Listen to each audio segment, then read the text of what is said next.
नमो विष्णुपादाय कृष्णपृष्ठाय भूतले श्रीमते भक्तिवेदान्त स्वामिनीति नामिने। नमस्ते सरस्वती देवे गौरवाणी प्रचारिणे निर्विशेष शून्यवादी पाश्चात्यदेशतारिणे। नमो महावदन्नाय कृष्णप्रेमप्रदायते कृष्णाय कृष्णचैतन्य नाम्ने गौरवाणी। हे कृष्ण करुणा सिंधु दीनबंधु जगत्पते गोपेश गोपिकाकान्त राधे नाथ नमस्ते। तप्त कांचन गौरांगी राधे वृंदावनेश्वरी वृषभानुसुते नीलाचल निवासाय नित्याय परमात्मने जगन्नाथ ते नमः। वाञ्छाकल्पतरुभ्यश्च कृपासिन्धुभ्येव च पतितानां पावनेभ्यो वैष्णवेभ्यो नमः। जय श्री कृष्ण चैतन्य प्रभु नित्यानंद श्री अद्वैत गदाधर श्रीवासदि गौर भक्तवृंद। हरे कृष्ण कृष्ण कृष्ण हरे हरे हरे राम राम राम हरे कृष्ण। जय श्रील प्रभुपाद की जय, आचार्य वृंद की जय। हरे कृष्ण। সবাইকে সুস্বাগতম পজিটিভ থিঙ্কার কোর্স আজকের ক্লাসে। আমি রিকোয়েস্ট করব কাইন্ডলি আপনারা সবাই আপনাদের ভিডিওগুলো অন করুন। আজকে আমরা শুরুতে আজকে আমরা লেসন 3 আলোচনা করব। আমরা লেসন 1 লেসন 2 আমরা শেষ করেছি। আপনারা পরীক্ষা দিয়েছেন লেসন 1 এবং লেসন 2। লেসন 2 এর পরীক্ষার ক্ষেত্রে কয়েকজন আপনারা নাম লিখেননি। প্রথম অপশনটা হচ্ছে নাম, ঠিক আছে। নেক্সট লেসন 3ও যখন শেষ হবে পরীক্ষা হবে, প্রত্যেকটা লেসন শেষে পরীক্ষা আছে, ঠিক আছে। তো প্রথম হচ্ছে না, আপনি নাম লিখবেন তো আপনার রেজাল্ট শিটে, ফলাফলের যে শিট সেখানে বোঝা যাবে না, আপনাকে খুঁজে পাওয়া যাবে না, ঠিক আছে। তাই নামটা ওকে। তো আজকে হচ্ছে লেসন 3, তাই আমরা লেসন 3 আলোচনা করব। তারপর হচ্ছে আমরা আজকে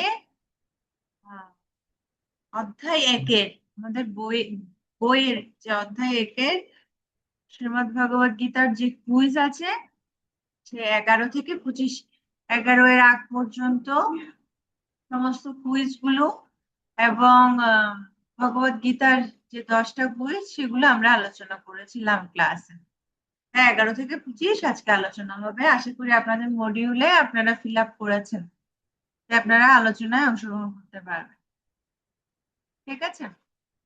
যাদের ভিডিও অফ, প্রীতি মাতাজি, কৃষ্ণা মাতাজি, তিথি মাতাজি, আপনারা কাইন্ডলি আপনাদের ভিডিওগুলো অন করুন। আচ্ছা, তো আমাদের লেসন 3, এই লেসন 3ও কিন্তু প্রথম অধ্যায় থেকে, বইয়ের প্রথম অধ্যায় থেকে। আমরা ফার্স্ট লেসনে জেনেছিলাম যে গুরুদেবের গুরু গ্রহণের কি প্রয়োজনীয়তা, শাস্ত্রে কি বলা হচ্ছে। আমরা ভগবদ গীতা একটু শ্লোক দেখছিলাম, তদ্বিদ্ধি প্রণিপাতেন পরিপ্রশ্নেন সেবয়া। এখানে যে 3টে বিষয় বলা হচ্ছে, প্রণিপাত, পরিপ্রশ্ন এবং সেবা। এবং দেখছিলাম যে এই জগতে কিভাবে প্রতারক রয়েছেন, ভণ্ড গুরু, কিভাবে ভণ্ড গুরুদেরকে চেনা যায়, আমরা ডিটেলস দেখছিলাম। তো সেই ধারাবাহিকতায় প্রথম অধ্যায় থেকেই আমরা এখন লেসন 3, ঠিক আছে।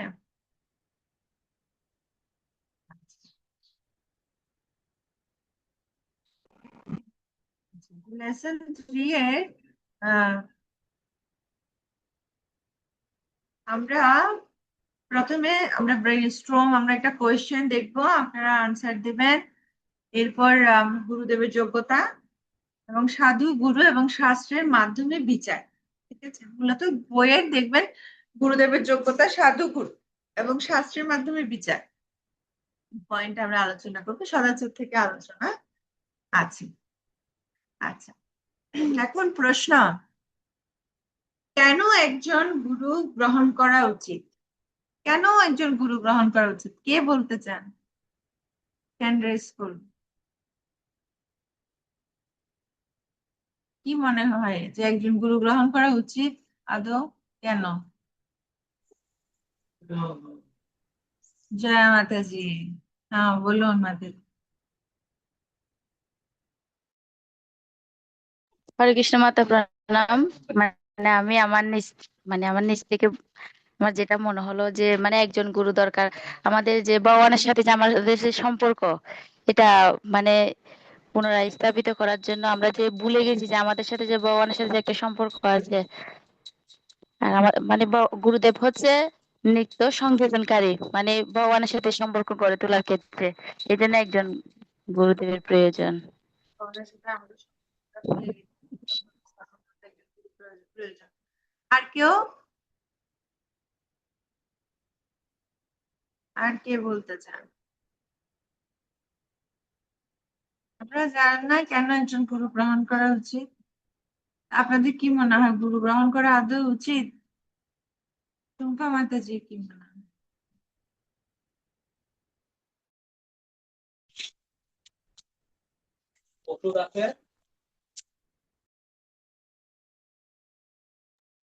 হ্যাঁ মাতাজি, টুম্পা মাতাজি বলুন। আচ্ছা আপনি মিউট আছেন, আনমিউট করুন।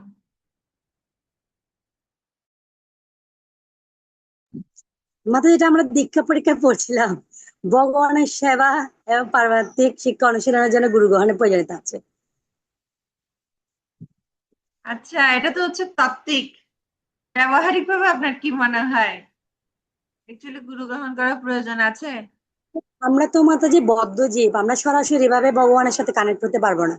তো গুরুদেব আমাদের শাস্ত্রীয় বিধান অনুসারে আচার ও প্রচার শিখাবেন, এবং উনি তো জানেন যে পরম্পরা দ্বারা যুক্ত আছেন।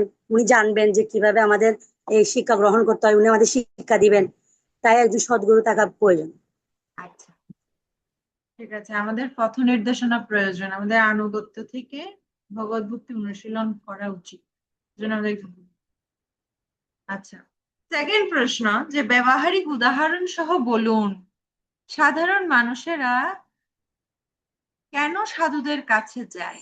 ব্যবহারিক, আপনি দেখেছেন না কেন মানুষ সাধুদের কাছে যায়, তারা সাধুদের থেকে কি কামনা করে? এটা কে বলবে? এটা এটা হচ্ছে কনভারসেশন মূলক, ঠিক আছে? আমাদের আপনাদের থেকে কথা বলতে হবে, ঠিক? আচ্ছা, হরে কৃষ্ণ মাতা, আমি বলবো। ঋতুদীপেশ্বরী মাতাজি। হ্যাঁ হ্যাঁ মাতা। হ্যাঁ মাতা। ব্যবহারিক উদাহরণ সহ বলুন যে সাধারণ মানুষেরা কেন সাধুদের কাছে যায়। সাধারণ মানুষেরা যায় হচ্ছে জড়জাগতিক লাভের জন্য সাধুর কাছে যায়। যেমন শিলা প্রভুপাদের কাছে একজন গিয়েছিলেন, হাত দেখে বলার জন্য যে মানে তার কি কতটুকু উন্নতি হবে বা অবনতি হবে এরকম কিছু। তখন শিলা প্রভুপাদ বলেছিলেন যে উনি তা দিতে পারবেন না, তিনি হরে কৃষ্ণ মহামন্ত্র দিয়েছিলেন। তো উম, ব্যবহারিক ভাবে সাধারণত মানুষেরা জড়জাগতিক লাভের জন্যই সাধুর কাছে যায়। হরে কৃষ্ণ। আচ্ছা, চিত্রা।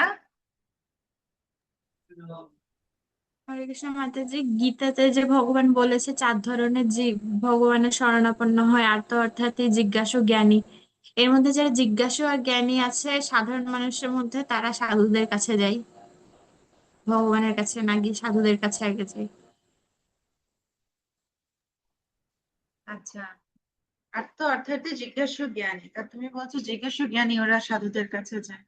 অ্যাকচুয়ালি সাধারণ মানুষেরা, এখানে প্রশ্ন হচ্ছে সাধারণ মানুষেরা কেন সাধুদের কাছে যায়। আর্ত অর্থাৎই যারা, তারা সাধুদের কাছে যায় না, তারাও সাধুদের কাছে যায়। যারা আর্ত তারা সাধুদের কাছে গিয়ে দেখবে, প্রশ্ন করে যে আমাকে কিছু একটা দিন, আমাকে আশীর্বাদ করুন, আমার যাতে রোগটা সেরে যায়। এই যেমন দেখবে এখন খুব প্রসিদ্ধ, আমি নাম উল্লেখ করব না, খুব প্রসিদ্ধ, অ্যাকচুয়ালি খুব প্রসিদ্ধ পুরো, মানে এরকম সেমিনার বা এরকম সভার আয়োজন হয়, সবাই ওনার কাছে যায়। অসুস্থ ছেলে অসুস্থ হলে অসুস্থ ছেলেটাকে নিয়ে যায়, নিয়ে গিয়ে সাধু ব্যক্তি কোনো কর্চা দেখায়, ঠিক আছে, বা কোনো কিছু বলে যে ঠিক আছে এই আমি মন্ত্র পড়ে দিলাম, রোগ সেরে যাবে, ঠিক আছে। বর্তমান রানিং সময় খুব পপুলার, তো মানুষজন যায় রোগ সারার জন্য, অর্থ কামনার জন্য চাকে, এবং সেখানে বলে যে আমার এই হচ্ছে, আমার চাকরি নেই।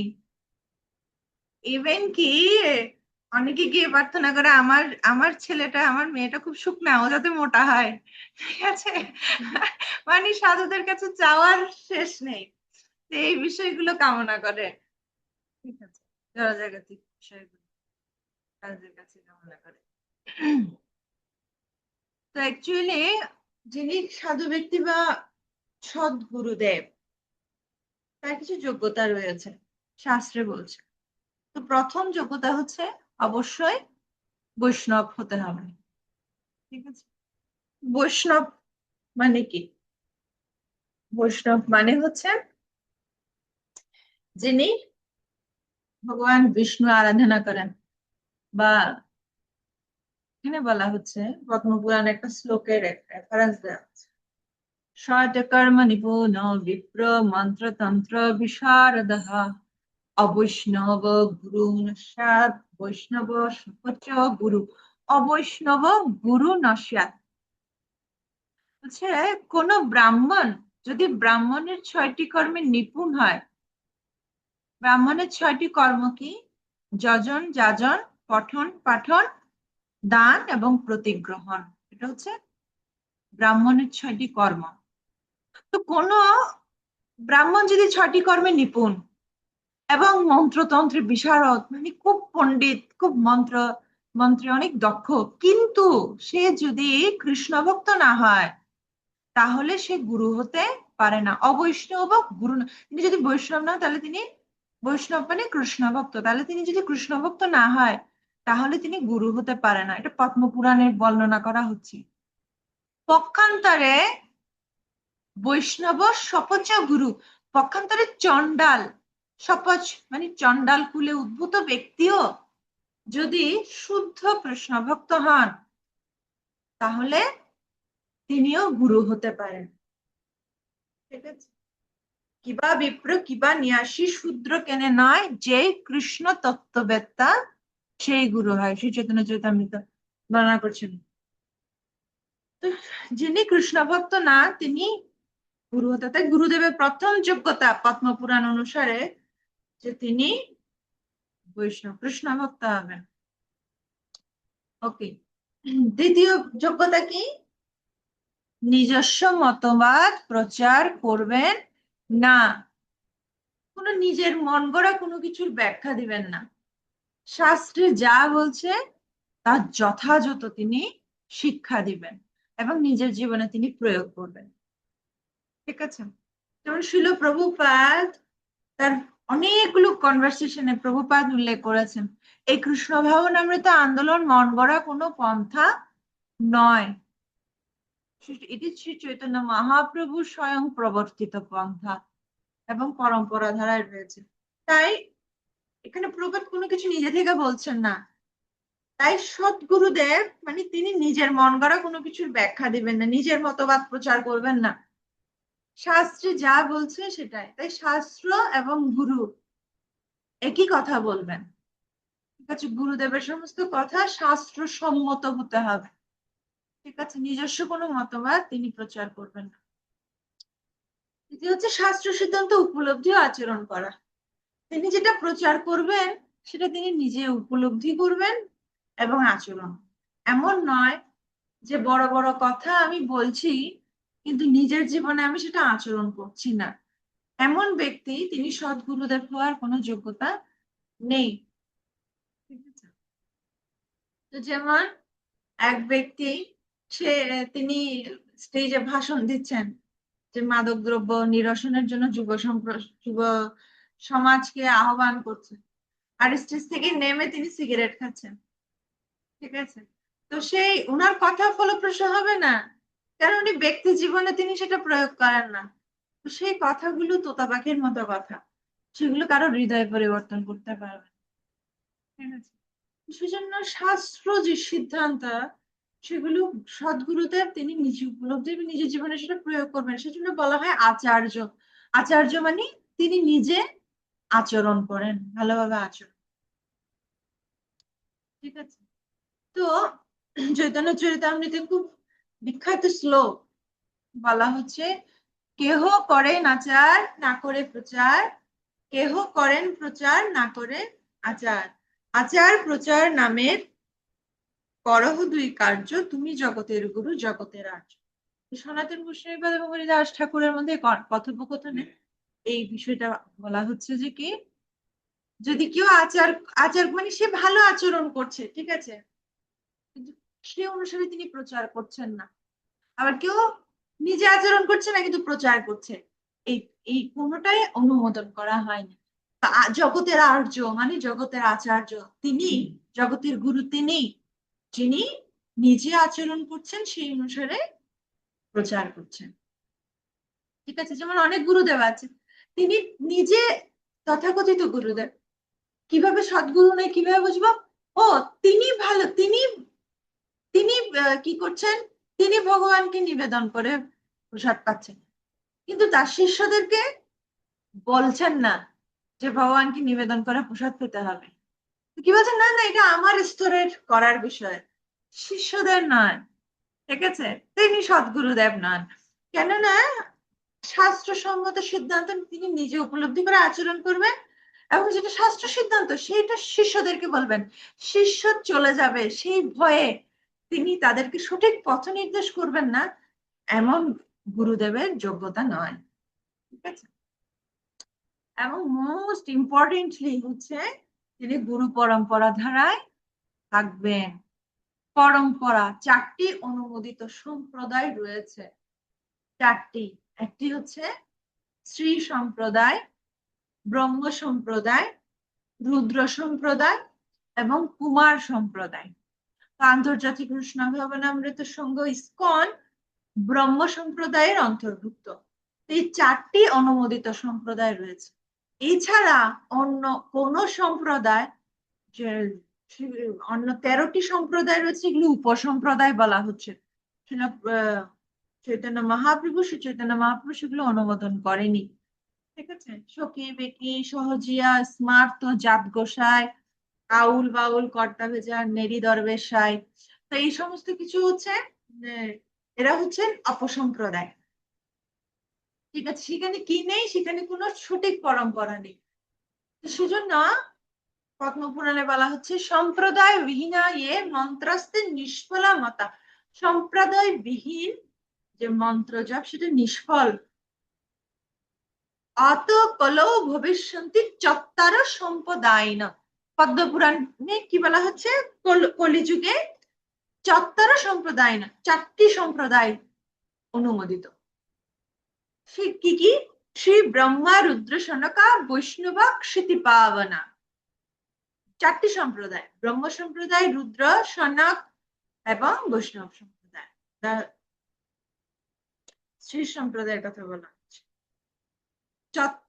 চত্বরম রস্তে কলৌ ভাবত উৎকলে পুরুষোত্তমান। ঠিক আছে, তাই পরম্পরাভুক্ত হতে হবে গুরুদেব, আমরা আমাদের দেখতে হবে যে তিনি সৎ পরম্পরাভুক্ত কিনা। ওকে, পঞ্চম যে পয়েন্টটা সেটা হচ্ছে কি, কেবল সংস্কৃতের পণ্ডিত হবেন না, বেদের সার শ্রীকৃষ্ণকেও জানবেন। অনেক সময় হতে পারে আমরা প্রভাবিত হতে পারি, ও তিনি অনেক সুন্দর ক্লাস দেন, তিনি অনেক সুন্দর বলেন, তিনি অনেক সংস্কৃতে পণ্ডিত, কিন্তু অ্যাকচুয়ালি সংস্কৃতের পাণ্ডিত্যের উপর নির্ভর করবে না, কেননা সমস্ত শাস্ত্রের সার হচ্ছে শ্রীকৃষ্ণকে জানা, বেদের উদ্দেশ্য হচ্ছে শ্রীকৃষ্ণকে জানা। তাই তিনি যদি শ্রীকৃষ্ণকে না জানেন, শ্রীকৃষ্ণকে পরম তত্ত্ব রূপে তিনি আরাধনা না করেন, তাহলে তিনি যতই সংস্কৃতে পণ্ডিত হোক না কেন, তিনি গুরুদেব নন, সদ্গুরুদেব নন।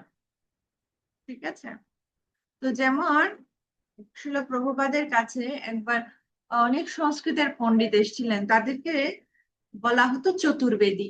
মানে কেউ যদি একটা বেদ অধ্যয়ন করে তাহলে এক বেদী, এভাবে দুই দুই বেদ। আমরা জানি যে বেদের 4টি শাখা রয়েছে না, ঋগ্বেদ, সামবেদ, যজুর্বেদ, অথর্ববেদ।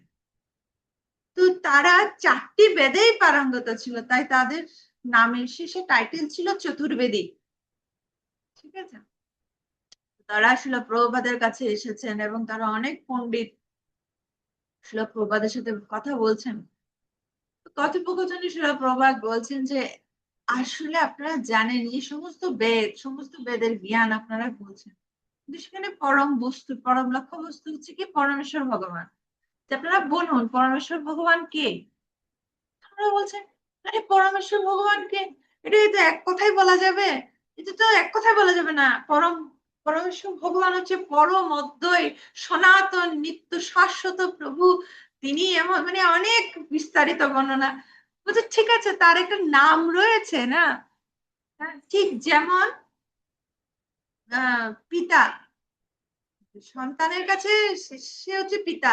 ঠিক আছে, পিতা পিতা, কিন্তু পিতার একটা নাম রয়েছে, বাবার একটা নাম রয়েছে, কমনলি তাকে ডাকা হয় পিতা। তো ভগবান তো ভগবান, ঠিক আছে, ভগবান ভগবান, কমনলি ভগবান, কিন্তু ভগবান একটা নাম রয়েছে। তারা বলতে পারছেন, তাদের জন্য এটা খুব কঠিন। তো তখন এক গুরুকুলের বালক, সে খেলা করছে, তো প্রভাত বলছে দিকে আসো, তুমি বলো তো পরমেশ্বর ভগবানকে। খুব ইজিলি বলছে, ও পরমেশ্বর ভগবান হচ্ছেন শ্রীকৃষ্ণ। তখন প্রভুপাদ বলছেন যে এই ছোট ছেলেটি এই চতুর্বেদীদের থেকে শ্রেষ্ঠ জ্ঞান সম্পন্ন, কেন সে সংক্ষেপে জেনে গেছে যে পরমেশ্বর ভগবান হচ্ছে কৃষ্ণ। আর তারা 4টি বেদ অধ্যয়ন করার পরও বেদের যে জ্ঞাতব্য বিষয় সে জানতে পারলো না যে পরমেশ্বর ভগবান কে। তো ভগবান ভগবদ গীতায় 15 শ্লোকে বলছে সর্বস্ব চাহম হৃদি সন্নিবিষ্ট, সরি, সর্বস্ব চাহ না, সন্নিবিষ্ট মত্তস্তি জ্ঞানম অপহনম চ বেদেশ্চ সর্বরহমেব বেদ বেদান্তকৃত বেদবিদেহ চাহম। ভগবান বলছে সমস্ত বেদের জ্ঞাতব্য হচ্ছে আমি, কৃষ্ণা। এটা ভগবত গীতায় কৃষ্ণ বলছেন। তো সেজন্য যদি কৃষ্ণকে না মানে, যদি বেদ, তাহলে সমস্ত বেদের তার কাছে এটা নিঃসার, মানে কোন সার বস্তুহীন। ঠিক আছে, আচ্ছা। তো 6 হচ্ছে গুরুদেবের জাতি ধর্ম বর্ণ বাহ্যিক নিয়ম নীতি গুরুদেবের ঊর্ধ্বে। আমরা গুরুদেবকে বিচার করতে এই 4টি বিষয় আমরা করতে পারি না। কি বিষয়? আমরা গুরুদেবের জাতি বিচার করতে পারি না।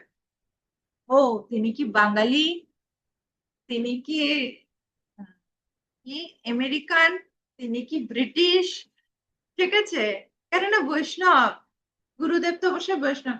বৈষ্ণব তিনি জাতি বুদ্ধির অতীত। ঠিক আছে, বৈষ্ণবকে জাতির ভেদে আমরা বুঝতে পারি না। কেননা আহ মহাপ্রভু বলছেন না, যে কৃষ্ণ তত্ত্ববেত্তা সেই গুরু হয়। এবং উপরন্তু আমরা দেহাত্ম বুদ্ধির ভিত্তিতে কি বা বিচার করব। দেহাত্ম বুদ্ধির যেমন সাপোজ আমি এখন বিচার করছি, ও আমি বাঙালি, হ্যাঁ, সাপোজ আরেকজন মাতাজি উনি হচ্ছেন আমেরিকান। তো প্রভুপাদ বলছেন এটা হচ্ছে কুকুরের মতো চেতনা। কিরকম?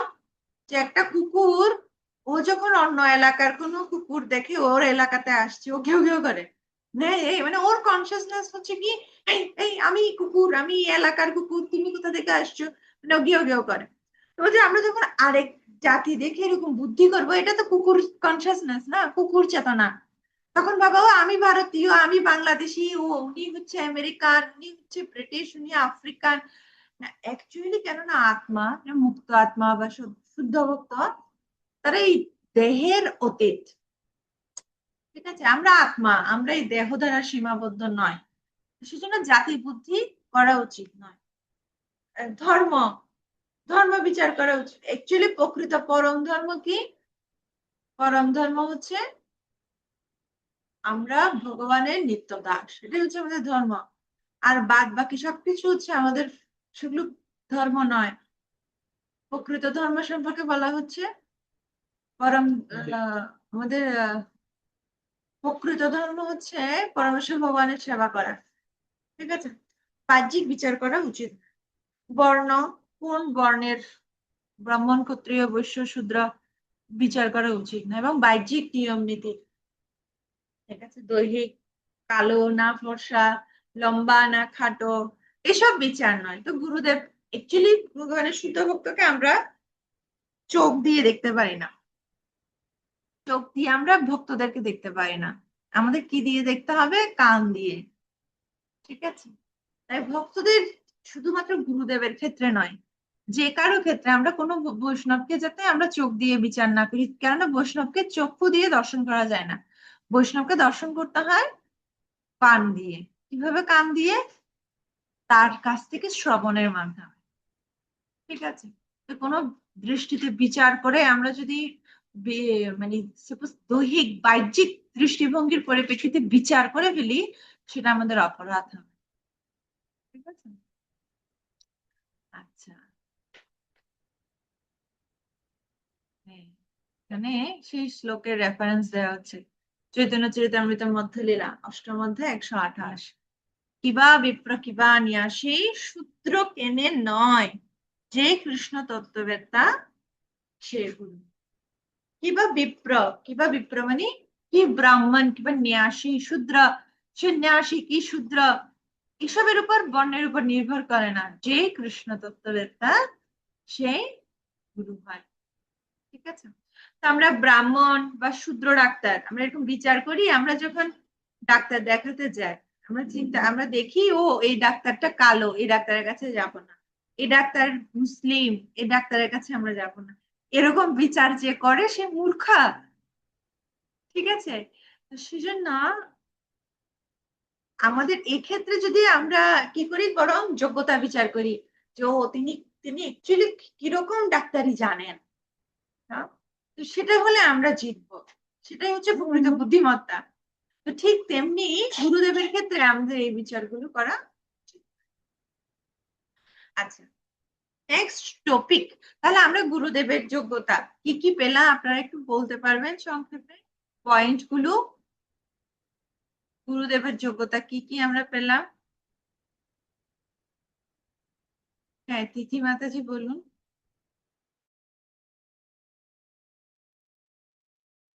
হরে কৃষ্ণ মাতাজি প্রণাম। মাতাজি প্রথম পয়েন্ট ছিল হচ্ছে গুরুদেব অবশ্যই কৃষ্ণ তত্ত্ববেত্তা হবেন। দ্বিতীয় হচ্ছে তিনি নিজস্ব মতবাদ প্রচার করবেন না, এবং কি তিনি যা প্রচার করবেন তা নিজে আচরণ করবেন। তৃতীয় হচ্ছে তিনি শাস্ত্র সিদ্ধান্ত অনুযায়ী আচরণ করবেন এবং শাস্ত্র সিদ্ধান্ত অনুযায়ী আহ যে কোনো কিছু প্রচার করবেন। তারপর চারে হচ্ছে গুরুদেব অবশ্যই হচ্ছে পরম্পরায় ধারা থাকবে। পাঁচ হচ্ছে শুধু সংস্কৃতের পণ্ডিত হবেন না, তিনি বেদ সহ শ্রীকৃষ্ণকে জানবেন। আর ছয় হচ্ছে গুরুদেবকে আমরা জাতি, ধর্ম, বর্ণ, বাহ্যিক এগুলোর নিয়ম নীতি গুরুদেব থাকে, এগুলো দিয়ে আমরা গুরুদেবকে বিচার করতে পারি না। হরে কৃষ্ণ। Thank you. আচ্ছা, তাহলে এখন আমরা নেক্সট টপিক হচ্ছে ধন, নারী এবং অনুগামীদের সাথে গুরুদেবের কেমন ব্যবহার হয়। আচ্ছা, তো টাকা দিয়ে গুরুকে কেনা যায় না। যেমন অনেক সময় অনেক ধনী ব্যক্তি তারা গুরু গ্রহণ করে, এবং গুরুটা কিভাবে গ্রহণ করে? ফ্যাশন হিসাবে, ঠিক আছে। কোনো প্রোগ্রাম হলো, কোনো কিছু, মানে তারা লোকজনকে দেখায়, দেখো আমার গুরু আছে, ঠিক আছে। কিন্তু গুরু থেকে যে জ্ঞান লাভ করে, পারমার্থিক অনুশীলনের চর্চা করে, নিজের পারমার্থিক উন্নতি, এর কোনো প্রচেষ্টা নেই। তো সেই ধরনের গুরু পোষা উচিত নয়, এটা বলা হচ্ছে কি গুরু পোষা, ঠিক আছে। তারা টাকা দিয়ে গুরুদেব অর্থের জন্য সেই অনুগামীর শরণাপন্ন হয়, তাকে কোনো ধরনের পারমার্থিক উন্নতির জন্য দিক নির্দেশনা প্রদান করে না। তো এ ধরনের উচিত নয়। তো আমরা ভক্তি সিদ্ধান্ত সরস্বতী ঠাকুরের দৃষ্টান্তে দেখতে পারি, আজ মানে তার জীবনীতে, যে তিনি খুব স্ট্রিক্ট ছিলেন। এমন নয় যে কেউ, সদ্গুরুদেব মানে এমন যে তিনি তিনি কৃষ্ণের উপর ডিপেন্ডেন্ট, তিনি অন্য কারো উপর ডিপেন্ডেন্ট নন যে অন্য কেউ আমাদের সাথে মানে কম্প্রোমাইজ করতে পারে, ঠিক আছে। যেমন একজন ডোনার ছিলেন, ঠিক আছে, উনি অনেক ডোনেশন করতেন। কিন্তু একবার ভক্তি সিদ্ধান্ত সরস্বতী ঠাকুর তিনি ক্লাস দিচ্ছেন, এবং সে ক্লাসের মধ্যে সেই যে ডোনার তিনি কথা বলছেন, এবং ভক্তি সিদ্ধান্ত সরস্বতী ঠাকুর তিনি খুব রেগে গেছেন। হ্যাঁ, তিনি বলছেন যে আপনি কি মনে করেছেন আপনি যে টাকাগুলো দিচ্ছেন সেগুলো আদি আমাদেরকে কিনে নিয়েছেন? আপনি কথা বলছেন ক্লাসে। তা এমন নয়, না না, উনি ডোনার, ওনার সাথে খুব আমোদ প্রমোদ করে কথা বলি, না হলে উনি আমাদেরকে টাকা দিবেন, এমন নয়। এবং আমরা শিল প্রভুপাদকে দেখি, শিল প্রভুপাদকে বলছেন আপনি শুধুমাত্র আপনার 4টি বিধিনিষেধের ক্ষেত্রে শুধুমাত্র একটাকে শিথিল করুন, ঠিক আছে, আমি সহার বর্জন, এটাকে বাদ দিন, তাহলে আপনার অনেক অনুগামী হবে। বা বাঙালিদের জন্য চা, চাটা অনুমোদন করুন, তাহলে আপনার অনেক অনুগামী হবে। আসলে প্রপাত কোনো কোনো কিছুতে কি করেননি, কম্প্রোমাইজ করেননি, স্ট্রেইট। তো অনুগামীদের বাড়ানোর জন্য সস্তা দীক্ষা নয়, আমাদের যে শাস্ত্রে যা বলছে, কেননা গুরুদেবের দায়িত্ব কি? গুরুদেবের দায়িত্ব হচ্ছে শাস্ত্রমত ভাগবতে বলছে গুরু ন শস্যাৎ, জননী ন শস্যাৎ, পিতা ন শস্যাৎ। কি না হয়, যদি তার গুরু হওয়ার কোনো যোগ্যতা নেই, যদি না তার অধীনস্থকে এই মৃত্যুরূপ সংসার চক্র থেকে সে উদ্ধার করতে না পারে, তো তাহলে যদি আমি শক্তভাবে সমস্ত কিছু অনুমোদন করি, তাকে শাস্ত্র সিদ্ধান্ত কোনো কিছু শিক্ষা না দেওয়া হয়, তাহলে সেই শিষ্য তো কখনো এই সংসার বন্ধন থেকে উদ্ধার পেতে পারবে না। তাহলে সেই গুরুদেবের দায়িত্ব তিনি পালন করছে না। তাই সস্তা দীক্ষা নয়, দীক্ষা গ্রহণ, এই জগতের লোকেরা সবাই দীক্ষার জন্য পাগল, কিন্তু দীক্ষার প্রকৃত অর্থ জানে না। দীক্ষা গ্রহণ মানে আমাকে পারমার্থিক উন্নতির পথে আগানো, ঠিক আছে। তো অনুগামীদের বাড়ানোর জন্য সদ্গুরুদেব তিনি সস্তা দীক্ষা দিবেন না। তো গুরুদেব কি তিনি বলছেন, শাস্ত্রী বর্ণনা করছে উপদেশ সমৃত রূপ গোস্বামী পাদ রচিত প্রথম শ্লোক হচ্ছে বাচ বেগম মনুষ্যক্রোধ বেগম জিহ্বা বেগম উদরুপস্থ বেগম এতান বেগান্য বিষহেত ধীরা সর্বামপি মাম পৃথিবীম শশিষ্যাৎ। পৃথিবীম শশিষ্যাৎ, এখানে 6টি বেগের কথা বলা হচ্ছে। এই 6টি বেগ যিনি নিয়ন্ত্রণ করতে পারেন, মানে দমন করতে পারেন, তিনি সমগ্র পৃথিবী শাসন করতে পারেন, মানে সমগ্র পৃথিবীকে শিষ্যস্তে, মানে শিষ্য হিসেবে বরণ করতে পারেন, তিনি পৃথিবীর গুরু হতে পারেন। যে 6টি বেগ কি? বাচ বেগম, বাক্যের বেগ, ক্রোধের বেগ, জিহ্বার বেগ, মনের বেগ, উদর এবং উপস্থের বেগ। এই ষড়বেগ দমন করার জন্য শিক্ষা দেওয়া হচ্ছে, আমাদের শাস্ত্রে বলা হচ্ছে ষড়বেগ দমন করা। তাই যিনি সদ্গুরুদেব তিনি নিজেই ষড়বেগ দমন করছেন, এবং এই ষড়বেগ দমন করার জন্য তার অধীনস্থদেরকে শিক্ষা দিচ্ছেন।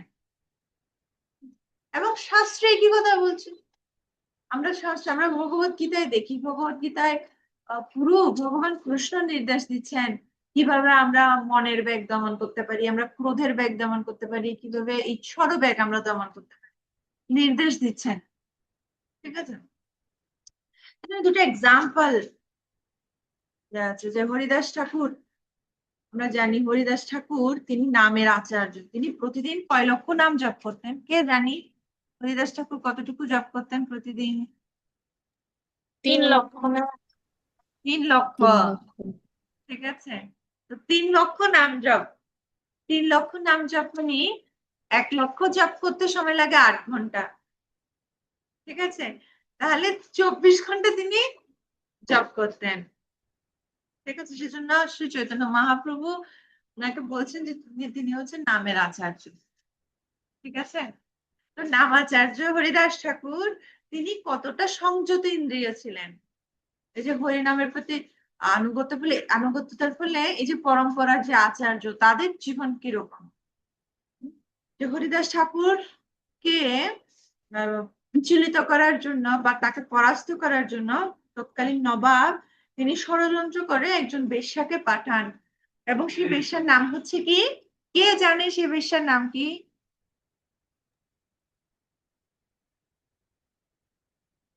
লক্ষ্য হীরা।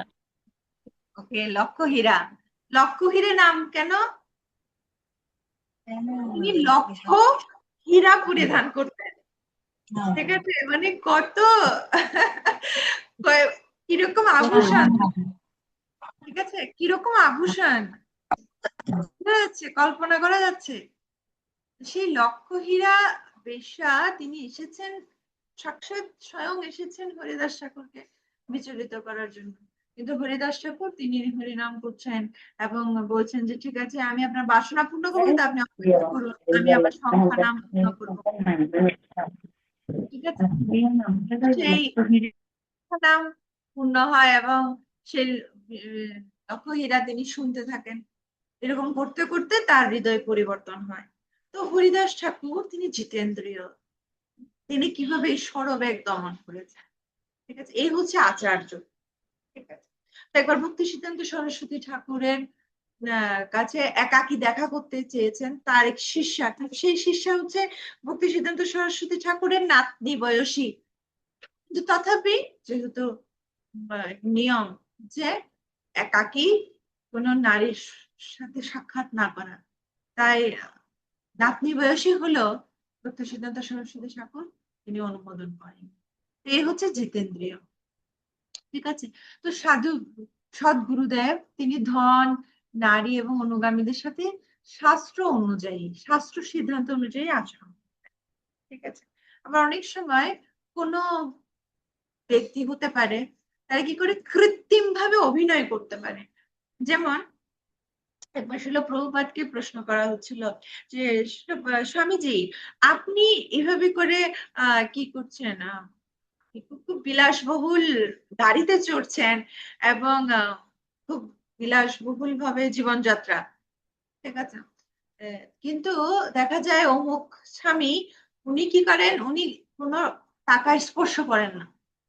ঠিক আছে, কোনো টাকা দিলে উনিকে স্পর্শ করেন না। তো শিলপ্রভুপাদ বলছে, উনি যে স্পর্শ করেন না, টাকাগুলো আমার কাছে নিয়ে এসো, কেননা আমি সেই অর্থকে কিসের সেবায় লাগাচ্ছি, কৃষ্ণের সেবায় লাগাচ্ছি। তো এই যে বিশাল বড় সুন্দর মন্দির, এই যে সমস্ত কিছু ভগবানের জন্য ঐশ্বর্য, সমস্ত কিছু হচ্ছে কৃষ্ণের সেবার জন্য, ভক্তদের জন্য নয়। ভক্তরা নিজেদের ইন্দ্রিয় তৃপ্তির জন্য, যিনি সদ্গুরুদেব তিনি নিজের ইন্দ্রিয় তৃপ্তির জন্য এসব ব্যবহার করছেন না। ঠিক আছে, কৃষ্ণ সেবার জন্য করা উচিত। তাই প্রকৃত বৈরাগ্য মানে এই নয় যে আমি কোনো কিছু করব না। ঠিক আছে, বরঞ্চ প্রকৃত বৈরাগ্য হচ্ছে সমস্ত কিছুকে কৃষ্ণের সেবায় লাগানো, সেটা হচ্ছে যথার্থ আচরণ। সেজন্য ভগবত গীতায় ভগবান বলছেন না যে আমি সমস্ত যথাশিষ্ট সিনাসন্তু মুচ্যন্তু সর্বকিয়েষু ভুজন্ত ওকে যৎকরোষি যদস্নাসি যজ্জুহুষি দদাসি যৎ তপস্যসি কন্তেয় তৎকুরুষ মদর্পণম। শ্রীকৃষ্ণ ভগবত গীতায় বলছে যা করো তা সমস্ত কিছু কি করতে ভগবানকে দিতে বলছে। ঠিক আছে, এমন কিছু না যে ভগবান বলছে না যে এসব গ্রহণ করবে না। ঠিক আছে, হ্যাঁ, তো প্রকৃত ধন এবং এসবের সাথে ব্যবহার, ধন জন এসবের সাথে প্রকৃত সদ্গুরুদেব কেমন ব্যবহার করেন, শাস্ত্র সিদ্ধান্ত অনুসারে। ঠিক আছে, আচ্ছা, শিষ্যের প্রতি গুরুদেবের আশীর্বাদ কি হবে, কি কামনা করতে পারি আমরা যে ও গুরুদেব আমার উপর আশীর্বাদ করবেন। আমরা সবসময় খুব কমনলি করি মাতাজি কৃপা করবেন, মাতাজি কৃপা করবেন। ঠিক আছে, আমাদের খুব কমনলি বলা, কিন্তু অ্যাকচুয়ালি আমরা কি চাই, যে কি কৃপা আমরা চাই, কি আশীর্বাদ আমরা চাই। তো অ্যাকচুয়ালি শিষ্যের প্রতি গুরুদেব কি আশীর্বাদ করেন, যথার্থ গুরুদেব তিনি জাগতিক জ্ঞান বা সুবিধার আশীর্বাদ করেন। সেটা আমাদের কর্মফলে আমাদের প্রাপ্ত হতে হবে এবং সেটার জন্য গুরুদেবের কাছে প্রার্থনা করা উচিত নয়। আমরা ঠিক যেভাবে দুঃখটা না চাইতেই পাই, ঠিক তেমনি সুখটাও আমরা না চাইলেও পাবো। যেটা কোটা ফিক্সড সেটা আমরা পাই, এটার জন্য বলার কোনো দরকার নেই। ঠিক আছে, কিন্তু গুরুদেব আমাদের যে আশীর্বাদে, সে আশীর্বাদের ফলে আমরা আধ্যাত্মিক জ্ঞান প্রাপ্ত হতে পারি। ঠিক আছে, তো দীক্ষার ফলে আমাদের কি হয়, আমরা দিব্য জ্ঞান প্রাপ্ত হতে পারি। ঠিক আছে, তা আমাদের ক্ষীয়মান বলছি, দীক্ষার ফলে কি হয়, ক্ষীয়মান হওয়া পাপ আমাদের, আমরা যে মুহূর্তে শরণাগত হব সেই মুহূর্তে আমাদের সমস্ত পাপ থেকে আমরা মুক্ত হব। কৃষ্ণ বলছে না, অহম তাম সর্ব পাপেভ্য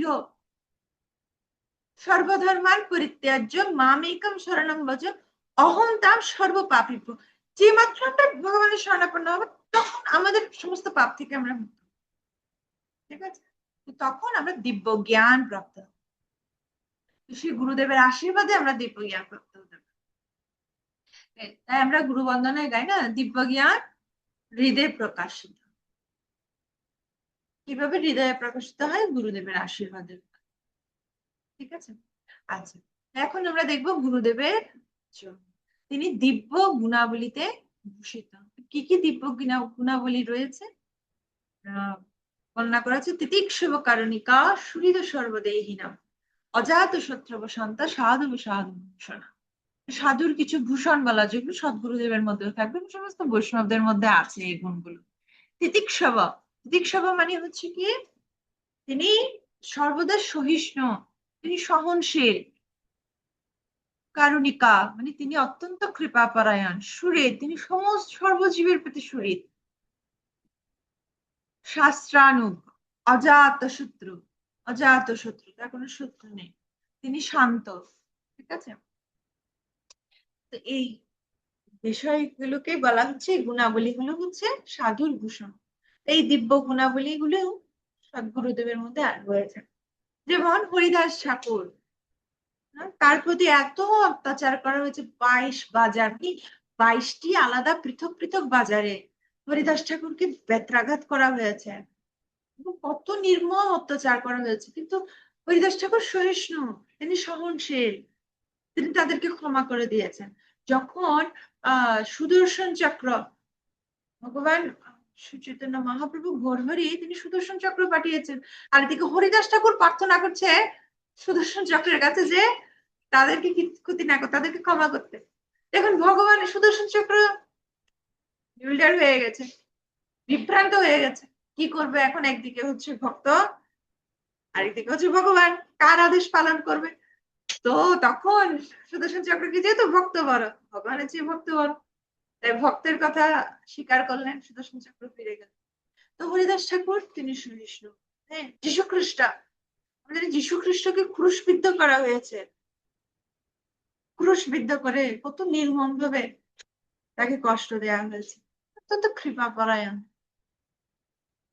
প্রহ্লাদ মহারাজের এক্সাম্পল দেওয়া হচ্ছে। প্রহ্লাদ মহারাজ, তিনি অনেক কষ্ট স্বীকার করেছেন, কিন্তু তথাপি এই সমস্ত গুণগুলো, যে সহিষ্ণু, কৃপাপরায়ণ, সর্বজীবের সুহৃদ, শাস্ত্রানুগ, অজাতশত্রু, শান্ত, এই সমস্ত গুণগুলো হচ্ছে সাধুর ভূষণ। সমস্ত সাধু আমরা পূর্বতন আচার্য বর্গদের জীবনীতেও দেখতে পাই যে এই গুণাবলীগুলো তাদের মধ্যে আছে। যেমন ছিল প্রভুপাদ, কত কষ্ট সহিয়ে প্রীতমনে রহি, কত কষ্ট ছিল প্রভুপাদ সহ্য করেছেন।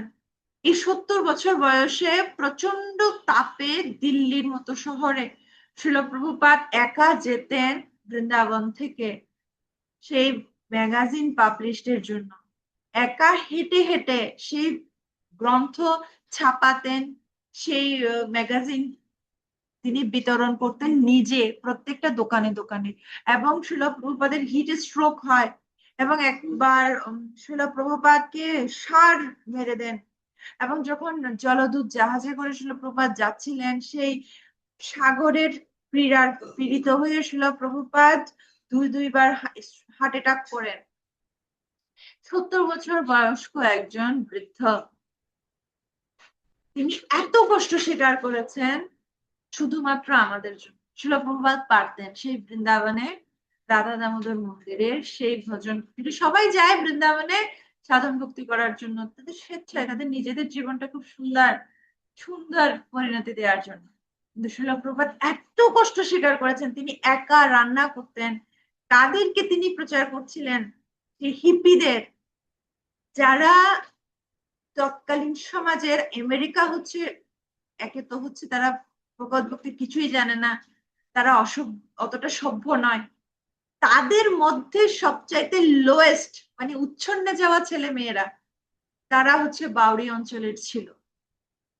সেই উচ্ছন্নে যাওয়া, সেজন্য শিল প্রভুপাদকে চিঠি লিখেছিলেন তৎকালীন সমাজ যে মিউনিসিপাল, তারা প্রভুপাদকে ক্রেডিট দিচ্ছিলেন যে আপনি এই ছেলে মেয়েগুলোর এতটা উন্নতি করছিলেন, মানে তাদের এতটা অধঃপতন, তারা নেশাগ্রস্ত এলএসডি নিয়ে সারা রাত নেশায় ভূত হয়ে থাকতো, তাদের মতো সেই ব্যক্তিগুলোকে শিল প্রভুপাদ নিজে রন্ধন করেছেন, নিজে পরিবেশন করেছেন, একজন 70 বছর বয়স্ক বৃদ্ধ, এবং 1 বছরের মধ্যে শিল প্রভুপাদ একটি সংস্থা, আন্তর্জাতিক কৃষ্ণ ভাবনামৃত সংঘ তিনি প্রতিষ্ঠা করেছেন, এবং 108টি মন্দির প্রতিষ্ঠা করেছেন, এবং হাজার হাজার লাখো লাখো মানুষের জীবন পরিবর্তন করেছেন। শিল প্রভুপাদ তিনি কতটা সহিষ্ণু, তিনি কতটা কৃপাপরায়ণ। তো শ্রী গুরুদেব তিনি কি করছেন, তিনি 24 ঘন্টা শ্রীকৃষ্ণের সেবায় মগ্ন থাকেন। তো প্রকৃতপক্ষে গুরুদেব তিনি এতটা কৃষ্ণগত প্রাণ, এবং তিনি তিনি অন্য কোনো কিছু জড়জাগতিক কোনো স্পৃহা তার থাকা উচিত নয়, ঠিক আছে, কারণ তিনি আচরণের মাধ্যমে শিক্ষা দেন। শিল প্রভুপাদ অনেকগুলো তাৎপর্য উল্লেখ করেছেন, দেখবেন যে আমাদের 24 ঘন্টা হরে কৃষ্ণ মহামন্ত্র জপ করা উচিত, 24 ঘন্টা শ্রীকৃষ্ণের চিন্তা করা উচিত। প্রভুপাদ অনেক জায়গায় প্রায় এই তাৎপর্যে এই লাইনটা উল্লেখ করেছেন, 24 ঘন্টা শ্রীকৃষ্ণের চিন্তা করা উচিত। তাই যিনি আচার্য তিনি 24 ঘন্টা শ্রীকৃষ্ণের সেবায় তিনি মগ্ন থাকেন। ওকে, হ্যাঁ। তো এখানে একটা বিষয় বলা, যেমন জর্জ হ্যারিসন শিল প্রভুপাদকে প্রশ্ন করেছিলেন, যখন জর্জ হ্যারিসন আমরা জানি জর্জ হ্যারিসন তিনি তখনকার সময়ে এক বিখ্যাত গ্রুপ মিউজিশিয়ান বিটলস গ্রুপের গায়ক সিঙ্গার ছিলেন, এবং অত্যন্ত বিশ্বের বিখ্যাত একজন গায়ক। সেই জর্জ হ্যারিসন তিনি এই লন্ডনে খুব অনুপ্রাণিত হন, আমাদের ভক্ত গৃহস্থ শিল প্রভুপাদ 3জন গৃহস্থ ভক্তকে পাঠিয়েছিলেন, এবং জর্জ হ্যারিসন খুব অনুপ্রাণিত হন শ্যামসুন্দর এবং মালতী মাতাজিকে, শ্যামসুন্দর প্রভু এবং মালতী মাতাজিকে পাঠান, ঠিক আছে। তো এবং জর্জ হ্যারিসন শিল প্রভুপাদকে অনেক প্রশ্ন করেন এই গুরু বিষয়ে, যে কিভাবে আচার্য আচার্য বিষয়ে, যে কিভাবে একজন গুরুদেব তিনি কিভাবে আচরণের মাধ্যমে শিক্ষা দেন, এবং শিল প্রভুপাদ নিজের জীবনের মাধ্যমে তিনি জর্জ হ্যারিসনকে দেখিয়েছিলেন যে কিভাবে অ্যাকচুয়ালি একজন আচার্য তিনি কিভাবে কৃষ্ণকে কিভাবে তিনি নিজের জীবনে গ্রহণ করেন, ঠিক আছে। তো নিজে আচরণ না করে কখনো আরেকজনকে শিক্ষা দেওয়া যায় না, বলা হচ্ছে নিজে নিরামিষ অন্যদের আমিষ আমিষ নয়, ঠিক আছে। এমন নয় যে শাস্ত্র সিদ্ধান্ত শুধু আমার জন্য অন্যদের জন্য নয়, তা নয়, ঠিক আছে। তো অসৎ গুরু পরিত্যাগ। এখন প্রশ্ন হতে পারে যে ও যে আমরা এখন দেখলাম যে ঠিক আছে আমাদের এই ক্রাইটেরিয়াতে আমরা যে গুরু গ্রহণ করেছি তিনি সৎ গুরুদেব না, তাহলে কি আমরা আমাদের গুরু তো ত্যাগ করা যায় না? কেন ত্যাগ করা যায় না? শাস্ত্রের এক্সাম্পল আছে গুরু ত্যাগের, বলি মহারাজ এবং শুক্রাচার্য। বলি মহারাজের গুরুদেব হচ্ছেন শুক্রাচার্য, ঠিক আছে। কিন্তু বলি মহারাজ তিনি যখন কি করছিলেন, তিনি অসুর ছিলেন, ঠিক আছে, স্বাভাবিক দৈত্য ছিলেন, অসুর হিসেবে তিনি যখন দেবতাদের দেবলোক দখল করে নিয়েছিলেন, স্বর্গ মর্ত পাতাল 3 লোক তিনি অধিকার করে নিয়েছিলেন, তো তখন দেবতাদের প্রার্থনায় ভগবান আসেন। ভগবান কি রূপে আসেন কে জানি, কি রূপে বলি মহারাজের কাছে আসেন ভগবান? বামন রূপে। বামন দেব রূপে, বল বামন দেব রূপে। তো বামন দেব রূপে এসে ভগবান বলি মহারাজের কাছে কি চান? ভিক্ষা চান। তো বলি মহারাজ হচ্ছেন ক্ষত্রিয়, এবং তিনি দান করতেন, তার ক্ষত্রিয় রাজা না, তার স্বভাব হচ্ছে তিনি দান দান করবেন। তো সেই বামন দেব রূপে যখন ছোট্ট বামন দেব রূপে ভগবান এসেছেন বিষ্ণু বলি মহারাজের সামনে, এবং তিনি ভিক্ষা চেয়েছেন, কে ভিক্ষাতে ত্রিপাদ ভূমি। তখন বলি মহারাজ বলছেন যে ও শুধুমাত্র ত্রিপাদ ভূমি, আমি চাইলে আজ তোমাকে আরো অনেক কিছু দিতে পারি। তখন বলি না আমার শুধু ত্রিপাদ ভূমি বলে হবে। কিন্তু শুক্রাচার্য অর্থাৎ বলি মহারাজ গুরুদেব তিনি বুঝতে পেরেছেন এ হচ্ছে বিষ্ণু, এবং বিষ্ণু ছল করছে, এবং সে বলি মহারাজকে নিষেধ করছে তুমি দিও না, ঠিক আছে। তো বলি মহারাজ কি করছেন? তখন তিনি ভগবানের প্রতি শরণাগত হয়েছেন এবং নিজের গুরুদেবকে তিনি পরিত্যাগ করেছেন। তার ফলশ্রুতিতে কি হয়েছে? তিনি ভগবানের শ্রী অভয় চরণ তিনি তার মস্তকে ধারণ করেছেন। এবং এর ফলশ্রুতিতে কি আছে শ্রীমদ ভাগবতমে অত্যন্ত সুন্দর করে বর্ণনা করা হচ্ছে যে ভগবান এত এত এত পরিমাণে এটার প্রতিদান দিয়েছেন বলি মহারাজকে যে তিনি নিজে গেট কিপার হয়ে গেছেন। না, আমি তোমার দাস, তোমার রাজ্য সুতোর লোকে, আর আমি তোমার গেট কিপার। পরে লক্ষ্মী দেবী গিয়ে ভগবানকে নিয়ে আসতে হয় যে ভগবান গেট কিপার হয়ে পাহারা দিচ্ছেন। ঠিক আছে, বলি মহারাজ। তো এখানে এক্সাম্পল দেখি যে অশোক গুরুদেব বলি মহারাজ পরিত্যাগ করেছেন এবং তার ফলশ্রুতিতে তিনি আশীর্বাদ পুষ্ট হয়েছেন। ঠিক আছে।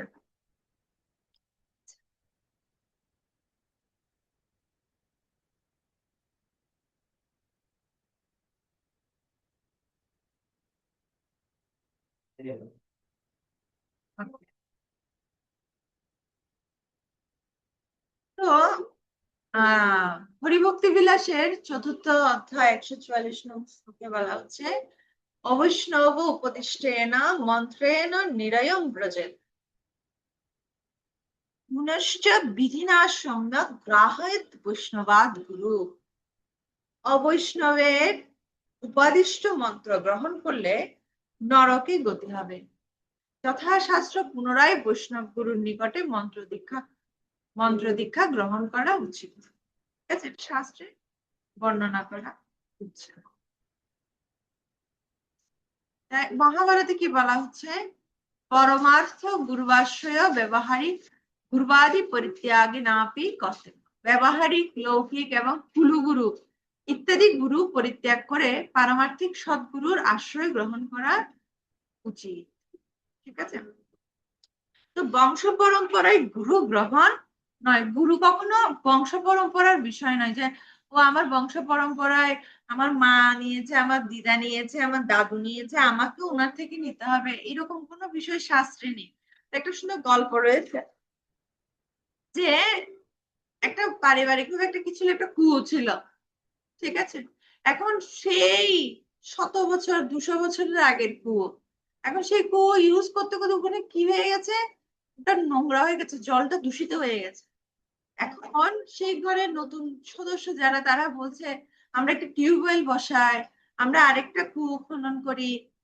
ঠিক আছে। কিন্তু গ্রামের ওই সেই পরিবারের বুড়াবুড়িরা কি বলছে, না না, এই তোর বাপ দাদার কুয়ো, এখান থেকে জল না খেলে হবে না।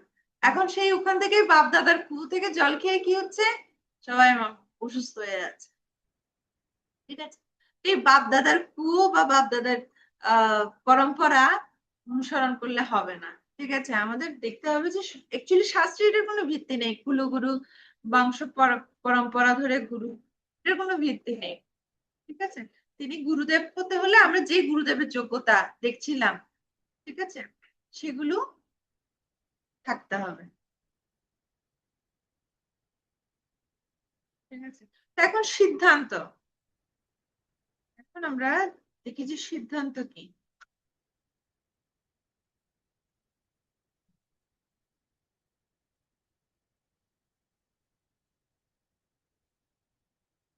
তো গুরু গ্রহণের ক্ষেত্রে আমাদের কখনো কি হওয়া উচিত নয়, অন্ধ হওয়া উচিত।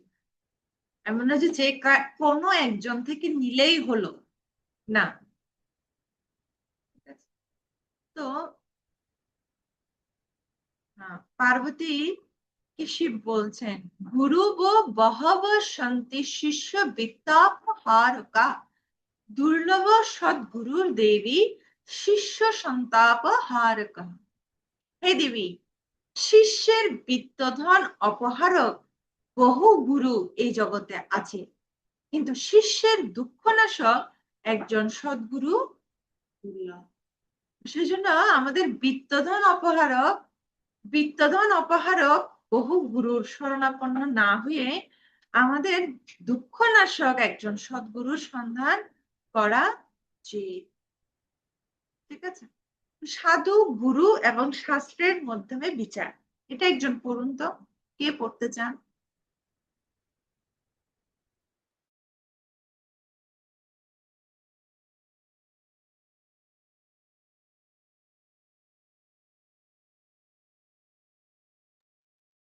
স্ক্রিনে দেখা যাচ্ছে তিথি মাতাজি, তিথি মাতাজি পড়ুন। দেখা যাচ্ছে সাধুগুরু এবং শাস্ত্রের মাধ্যমে বিচার। জ্ঞান অর্জনের বৈদিক পদ্ধতিতে সাধুগুরু এবং শাস্ত্রের মাধ্যমে বিচার করার পদ্ধতি রয়েছে। গুরুদেবের প্রদত্ত শিক্ষার সাথে অবশ্যই সাধুদের পরম্পরা ধারায় আগত বর্তমান ও পূর্ববর্তী আধ্যাত্মিক পথ প্রদর্শক শিক্ষার মিল থাকবে এবং তা হবে শাস্ত্রের প্রত্যক্ষ অর্থের সাথে সামঞ্জস্যপূর্ণ। এটি হচ্ছে অভ্রান্ত জ্ঞানের প্রমাণ। সকল সভ্য মানুষের কর্তব্য হলো এরকম একজন যথার্থ কর্তৃপক্ষের শরণাপন্ন হয়ে আধ্যাত্মিক জ্ঞান লাভ করা এবং জীবনকে সার্থক করে তোলা। হরে কৃষ্ণ, ধন্যবাদ ম্যাম। তাহলে শাস্ত্রের যা বলা হচ্ছে সেটা কি বলবেন? গুরু বলবেন, ঠিক আছে? আর সাধু একই কথাই বলবেন, ঠিক আছে? তাহলে প্রকৃত সাধুকে সেটা আমরা জানতে পারবো গুরু এবং শাস্ত্রের মাধ্যমে। প্রকৃত গুরুকে সেটা আমরা জানতে পারবো শাস্ত্র এবং সাধুর মাধ্যমে। তো প্রকৃত শাস্ত্র কি সেটা আমরা জানবো সাধু এবং গুরুর মাধ্যমে। তাই এই তিনটার মধ্যে কি থাকতে হবে? সামঞ্জস্যপূর্ণ থাকতে হবে। তো গুরু এমন কোনো কথা বলছে যেটা শাস্ত্রে নেই, শাস্ত্রের সামঞ্জস্য নেই, তাহলে সেটা আমরা গ্রহণ করতে পারবো না, ঠিক আছে? বা সাধু এমন কোনো কথা বলছে যেটা গুরু এবং শাস্ত্রের সাথে সামঞ্জস্যপূর্ণ নেই, তাহলে সেটা অভ্রান্ত নয়, ঠিক আছে? সাধু, শাস্ত্র এবং গুরু, এই তিন মাধ্যমে আমাদের বিচার করতে হবে, ঠিক আছে? ওকে, এর পরবর্তীতে আমরা আগামী ক্লাসে সদাচার থেকে আলোচনা করব। তাহলে আজকে আমরা মূলত যে যে পয়েন্ট গুলো আমরা জেনেছি সেটা হচ্ছে গুরুদেবের যোগ্যতা এবং গুরুদেব কিভাবে আচরণ করবেন, এই বিষয়গুলো আমরা গুরুদেবের থেকে কি আশীর্বাদ আমরা পাবো, ঠিক আছে? তো এই বিষয়গুলো আমরা জেনেছি। হরে কৃষ্ণ। ক্লাসের আলোচনা থেকে কারো কোনো প্রশ্ন আছে? আলোচনা ভিত্তিক কোনো প্রশ্ন?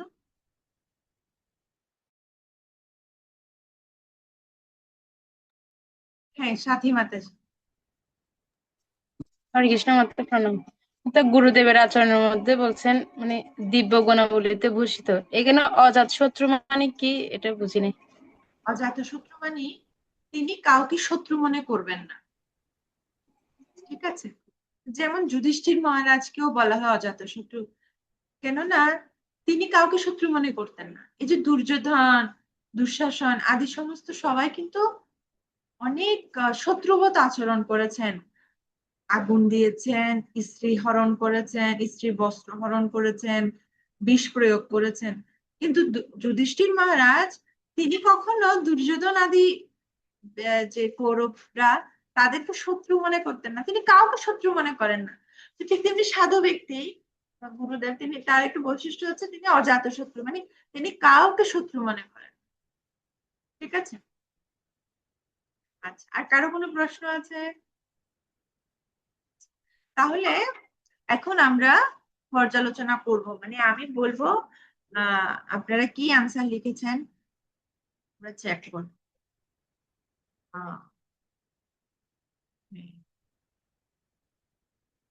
কুইজের 11 থেকে 25, তাই না? 11 হচ্ছে, হ্যাঁ 11 প্রশ্ন হচ্ছে জ্ঞান কি, কি লিখেছেন?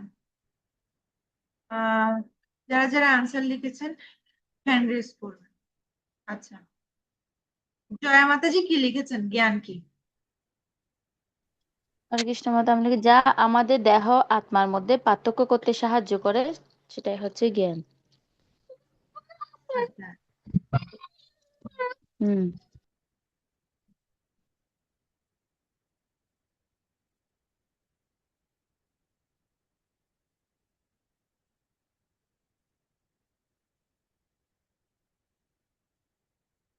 আচ্ছা, হ্যাঁ, জ্ঞান হচ্ছে জড়দেহ চেতনাত্মার মধ্যে পার্থক্য নিরূপণ করে এবং পরম নিয়ন্তা ভগবানের সঙ্গে আমাদের নিত্য সম্পর্কের কথা মনে করে দেন, সেটাই হচ্ছে জ্ঞান। আচ্ছা,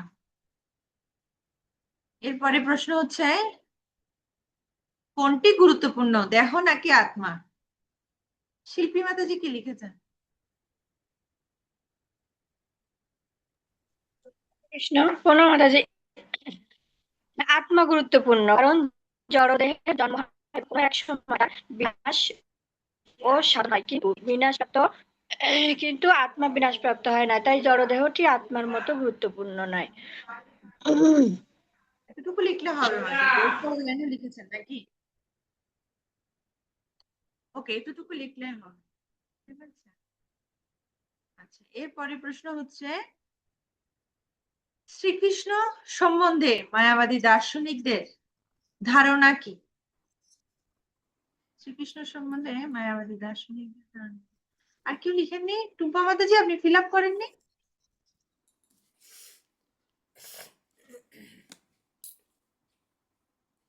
জি মাতাজি, হোক। করেছেন? হ্যান্ড রেজ করছেন না যে? আচ্ছা, বুঝলে একবার জন্য। আচ্ছা বলুন, এটার আনসার কি লিখেছেন? শ্রীকৃষ্ণ সম্বন্ধে মায়াবাদী দার্শনিকদের ধারণা কি? আর এই ধারণা বিভিন্ন অংশ প্রকাশের মাধ্যমে প্রকট হবার পরে শ্রীকৃষ্ণ তার স্বতন্ত্র অস্তিত্ব হারিয়ে ফেলেছে। হ্যাঁ, এক্স্যাক্টলি এটাই লেখা আছে।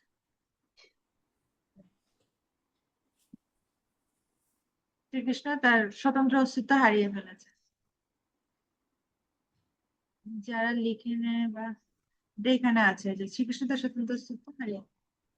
আচ্ছা, তারপরে প্রশ্ন হচ্ছে মুক্তির অর্থ কি? জ্যোতি মাতাজি কি লিখেছেন? মুক্তির অর্থ কি?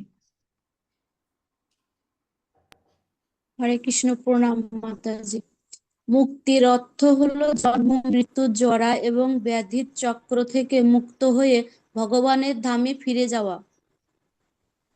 মাতাজি তাৎপর্য এটা পেয়েছেন আপনি? দেখুন এখানে প্রশ্নের পাশে কি রয়েছে, রেফারেন্স আছে না?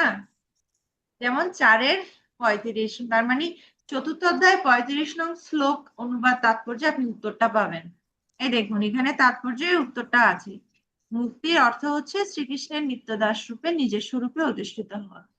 ঠিক আছে, ঠিক আছে।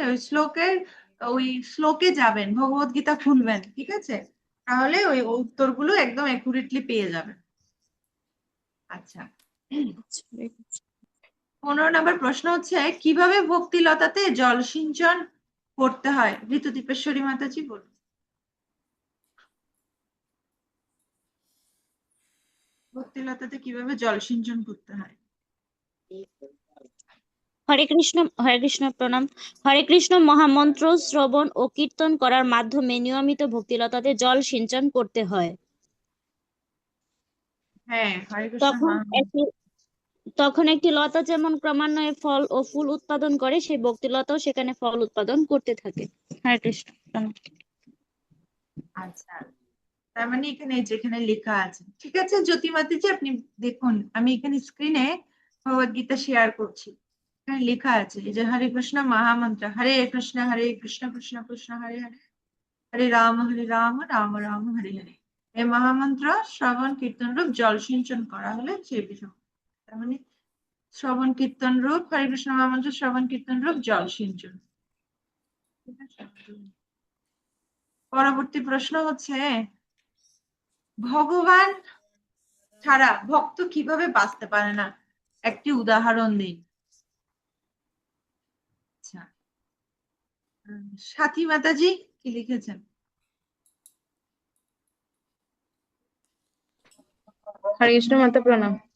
ভগবান ছাড়া ভক্ত বাঁচতে পারে না। ঠিক যেমন একটা মাছ জল ছাড়া বেঁচে থাকতে পারে না, তেমনি একজন ভক্ত এক মুহূর্তের জন্য ভগবানের সঙ্গে স্পর্শ ব্যতীত থাকতে পারে না।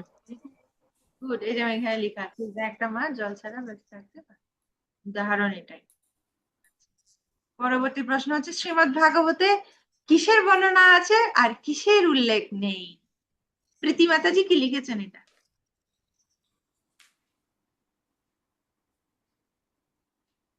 প্রীতি মাতাজি আনমিউট করুন। হ্যাঁ, হরে কৃষ্ণ, আনমিউট আছেন, হ্যাঁ বলুন। শোনা যাচ্ছে মাতাজি? হ্যাঁ মাতাজি শোনা বলুন। যাচ্ছে? হ্যাঁ, শুনতে পাচ্ছি না। শ্রীমদ্ ভাগবত ভক্তের সঙ্গে ভগবানের এরকম দিব্য সম্পর্কের বর্ণনায় পরিপূর্ণ, তাই শ্রীমদ্ ভাগবত ভক্তদের অতি প্রিয়, এবং সেই কথা শ্রীমদ্ ভাগবতে 12, 13 এবং 18 নম্বর শ্লোকে উল্লেখ করা হয়েছে।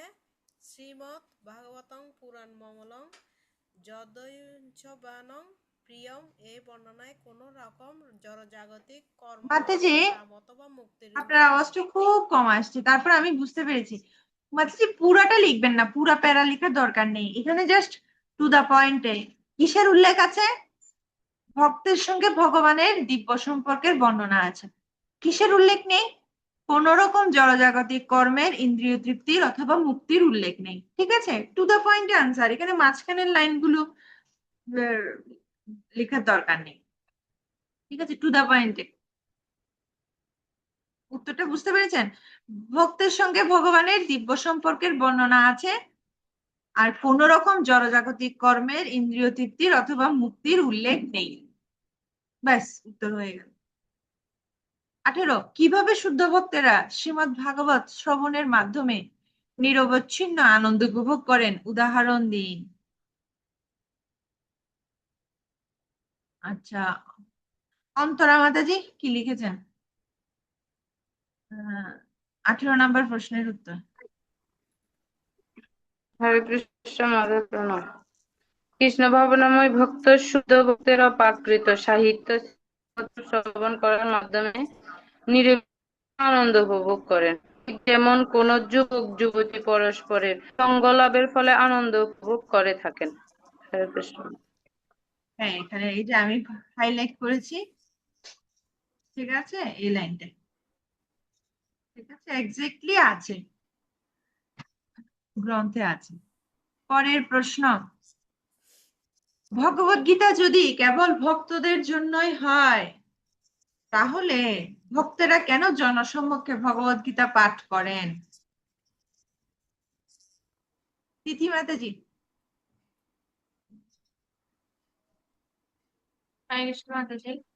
কেবল ভগবত গীতা শ্রবণ করার ফলে এমনকি যে ব্যক্তি শুদ্ধ ভগবত ভক্তি লাভের প্রয়াসী নন, তিনিও পুণ্যকর্মের ফল লাভ করেন।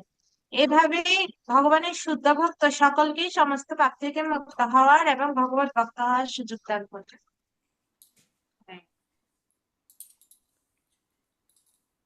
ঠিক আছে, এখানে লেখা আছে।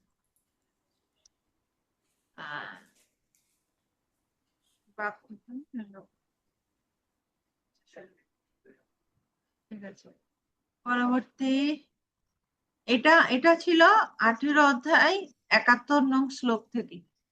ঠিক আছে, পরের প্রশ্ন হচ্ছে, সাধারণ গ্রন্থের সাথে শ্রীমদ্ ভগবত গীতার পার্থক্য কি?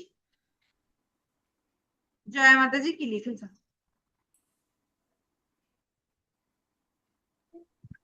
হরে কৃষ্ণ মাতা, আমি লিখেছি ভগবত গীতা হলো ভগবান শ্রীকৃষ্ণের মুখনিসৃত বাণী। হ্যাঁ, পার্থক্য হচ্ছে ভগবানের কীর্তন ভগবানের মুখনিসৃত বাণী, সাধারণ গ্রন্থ সেগুলো নয়। আর এই লাইনটাও গুছিয়ে লেখা যেতে পারে যে ভগবানের মুখনিসৃত বাণী হয়, আমরা যদি এই ভগবত গীতা যথাযথভাবে শ্রবণ করি, তাহলে আমরা অজ্ঞানতার অন্ধকার থেকে মুক্ত হব, কিন্তু সাধারণ গ্রন্থ আমাদের অজ্ঞানতার অন্ধকার থেকে মুক্ত করবে না। ঠিক আছে, সেটা লেখা। আচ্ছা, পরের প্রশ্ন হচ্ছে, শুদ্ধ ভক্ত কিভাবে শত্রুর সাথে ব্যবহার করেন? শিল্পী মাতাজি কি লিখেছেন? হরে কৃষ্ণ প্রণাম মাতাজি। শুদ্ধ ভক্ত কোনো অবস্থাতেই বিচলিত হন না, তিনি কারোর প্রতি ঈর্ষাপরায়ণ নন, এমনকি তার শত্রুর প্রতিও শত্রুতা করেন না। তিনি সকলের প্রতি করুণা প্রদর্শন করেন, এমনকি তার শত্রুর প্রতিও। হ্যাঁ, এখানে মাতাজি, আমি এটা একটু বলবো। হ্যাঁ বলেন। মাতাজি, এটা আমি লিখেছি যে শুদ্ধ ভক্ত মনে করেন আমার পূর্বকৃত কর্মের দোষে এই লোকটি আমার প্রতি শত্রুবৎ আচরণ করছে, তাই কোন রকম প্রতিবাদ না করে তিনি নীরবে সেই কষ্ট সহ্য করে শ্রেয় বলে মনে করেন। হ্যাঁ, এটাও হবে। ঠিক আছে, শিল্পী মাতাজি আপনি লিখেছেন কাটার দরকার নেই, ঠিক আছে, তিনি বিচলিত হন না, তিনি শত্রুর প্রতি, এখানেও আছে। ঠিক আছে, বিষয়টা আছে, তাৎপর্য আমি পড়েছি, এটা আছে। তো এই বিষয়টাও ঠিক আছে, যারা এটা এটা লিখেছেন সেটাও ঠিক আছে। তিথি মাতাজি যেটা বলেছে, আপনারা যদি ওটা লিখে থাকেন এটা ঠিক আছে, এখানে লেখা আছে। ঠিক আছে, শত্রুর প্রতি শত্রুতা করেন না, তিনি মনে করেন যে আমার কর্মের ফলে এই লোকটা আমার সাথে শত্রুপদ আচরণ করছে, তাই তিনি নীরবে সেটা সহ্য করেন। ঠিক আছে, আচ্ছা, পরের প্রশ্ন হচ্ছে, আচ্ছা এটা কি লিখেছেন, কেউ ভক্তকে কষ্ট দেয় না কেন? এটা এটা কে কে বলতে চান? মাতাজি বলবো আমি? কে, জয়া মাতাজি? না, কে ঋতু দীপেশ্বরী। আপনি কে বলছেন? ঋতু দীপেশ্বরী। ও, ঋতু দিবেশ্বরী মাতাজি, আচ্ছা, হ্যাঁ, বলেন মাতাজি। কেউ ভক্তকে কষ্ট দেয় না কেন? অধ্যায় 12 শ্লোক 14। একজন প্রকৃত ভক্ত কারোর জন্য ভয়ের কারণ হন না, যেহেতু ভক্ত অহংকার শূন্য, শান্ত এবং কারোর প্রতি কোনো রকম শত্রুতা পোষণ করেন না, তাই জাগতিক কোনো প্রাণী বা ব্যক্তি ভক্তকে কষ্ট দিতে উৎসুক হন না।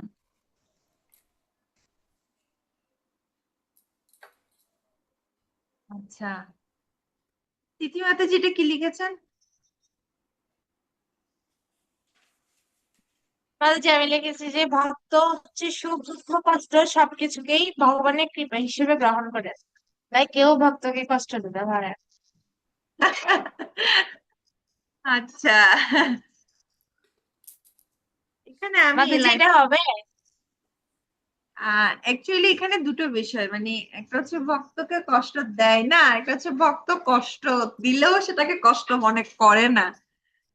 ঠিক আছে, অ্যাকচুয়ালি আমি এটা নিয়ে চিন্তা করছিলাম, প্রশ্নটা নিয়ে, এবং তাৎপর্য আমি দেখছিলাম যে যে ভক্ত দেহ সম্পর্কিত দুঃখ যন্ত্রণাকে তত গুরুত্ব দেন না, কারণ তিনি ভালোভাবে জানেন যে জড়দেহটি তিনি নন। তো এখানে প্রশ্নটা,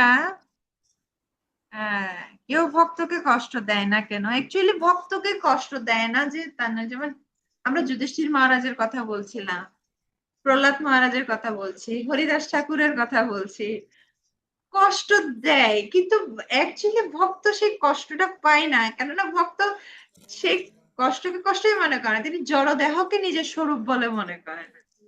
ঠিক আছে, তাই এখানে উত্তরটা এটা নিলে মনে হয় ভালো হয় যে ভক্ত দেহ সম্পর্কিত দুঃখ যন্ত্রণাকে তত গুরুত্ব দেন না, তাই তিনি যে কোনো দুঃখ কষ্ট পেলেও সেগুলোকে তাকে প্রভাবিত করতে পারে না।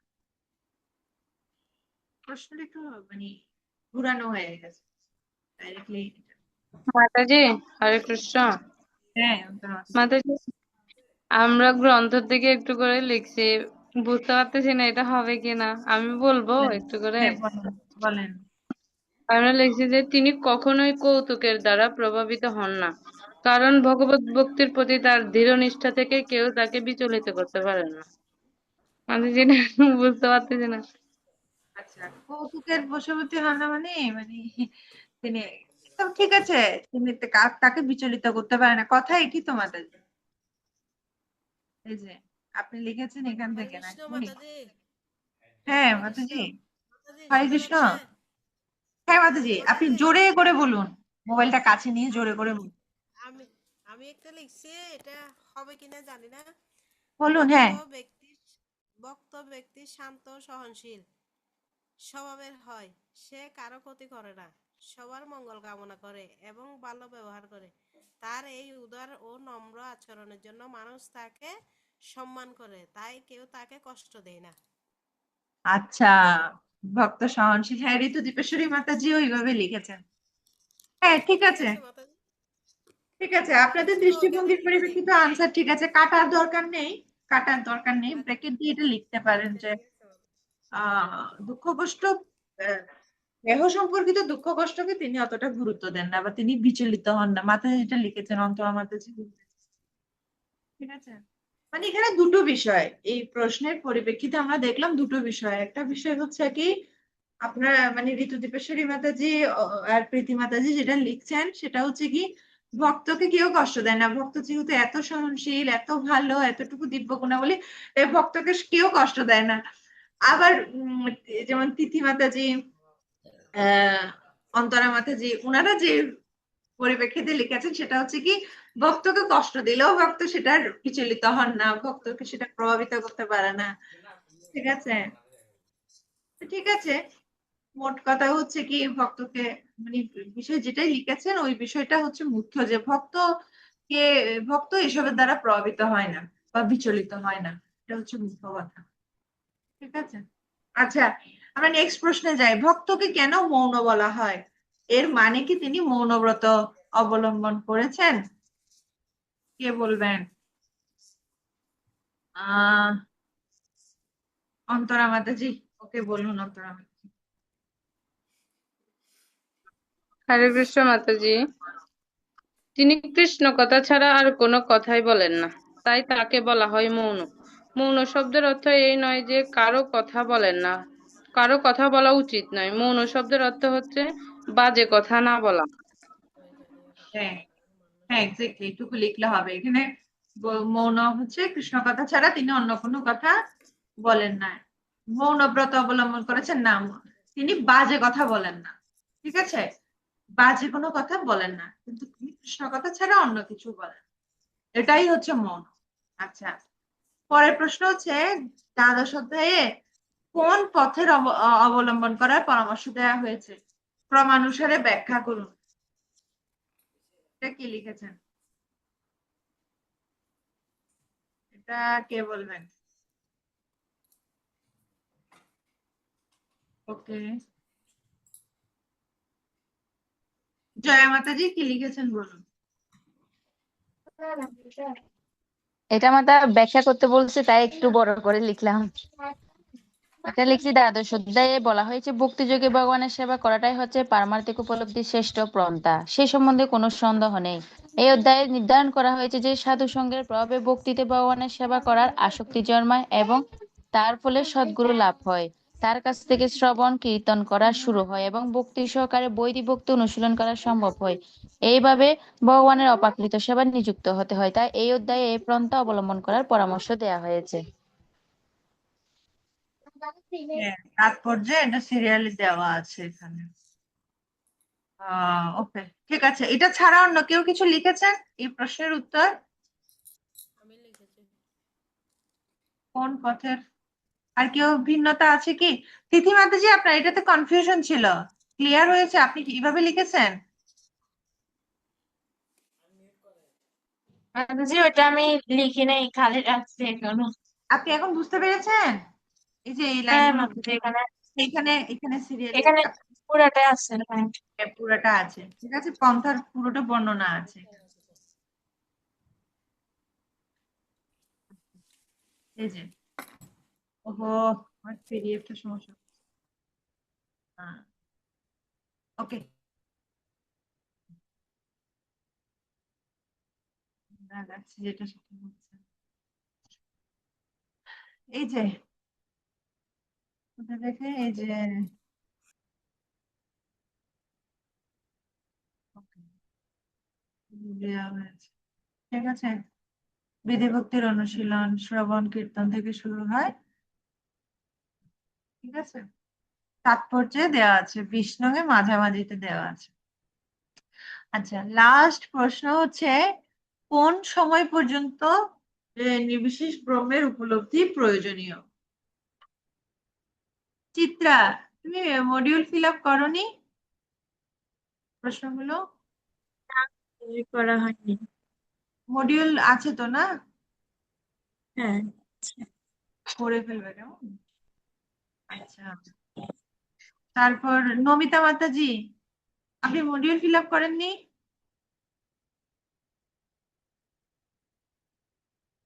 মাতাজি আনমিউট করুন, শুনতে পাচ্ছি না। হ্যাঁ, মাতাজি, করেছি মাতাজি, করেছি। করেছেন? তাহলে হ্যান্ড রেজ করছেন না যে? আরে, এটা হ্যান্ডেজ বলুন করতে তাহলে। এখন অপশনটা ও, পাচ্ছি না হ্যান্ড আমি, রেজ করতে পারেন এই না? জন্য ও, সরি এই জন্য মাতাজি, হাত সরি। বসা। ওকে, হ্যাঁ মাতাজি, আপনি বলুন এটা কি লিখেছেন? কোন সময় পর্যন্ত নির্বিশেষ ভাবে উপলব্ধি? ভক্তি যোগে ভগবানের সেবা করাটাই হচ্ছে পারমার্থিক উপলব্ধির সর্বশ্রেষ্ঠ পন্থা। শুদ্ধ ভক্তের সঙ্গ লাভ না করা পর্যন্ত এই পন্থার প্রয়োজনীয়তা আছে। আমি ওভাবে লিখেছি মাতাজি। হ্যাঁ, এখানে লেখা আছে যে অব্যক্ত নির্বিশেষ ব্রহ্মের শুদ্ধ ভক্তের সঙ্গে লাভ না করা পর্যন্ত এই পন্থার প্রয়োজন আছে। ঠিক আছে, আচ্ছা, ঠিক আছে, তাহলে ধন্যবাদ সবাইকে। আশা করছি বাকিরা লিখেছেন। রমা মাতাজি অফিসে আছেন আর সবাই সবাই আনসার বলেছেন। ঠিক আছে, আজকে তাহলে আমরা এখানে রাখছি। হরে কৃষ্ণ, জগৎগুরু শ্রীল প্রভুপাদ কি জয়। ওকে, এখন আমাদের কোনো মডিউল ফিল আপের টাস্ক থাকছে না, সেজন্য আমি রিকোয়েস্ট করব, যেমন চিত্রা পরে জয়েন হয়েছে, সবাই ফিল আপ করেছে, যদি কয়েকজন বাকি থেকে থাকে আপনাদের খালি থাকে, কাইন্ডলি এখন ফিল আপ করে ফেলুন। ঠিক আছে, যখন দ্বিতীয় অধ্যায় শুরু হবে, দ্বিতীয় অধ্যায়ের কোয়েশ্চেন গুলো টাস্ক থাকবে। আচ্ছা, এখন পুরো 25টা প্রশ্ন আর 14টা প্রশ্ন রেডি করে মডিউলটা ফিল আপ করে। হরে কৃষ্ণ, জয় শিলা প্রভুপাদ কি জয়। হরে কৃষ্ণ কৃষ্ণ কৃষ্ণ হরে হরে, রাম রাম রাম রাম হরে হরে। জয় জগৎ শিলা প্রভুপাদ।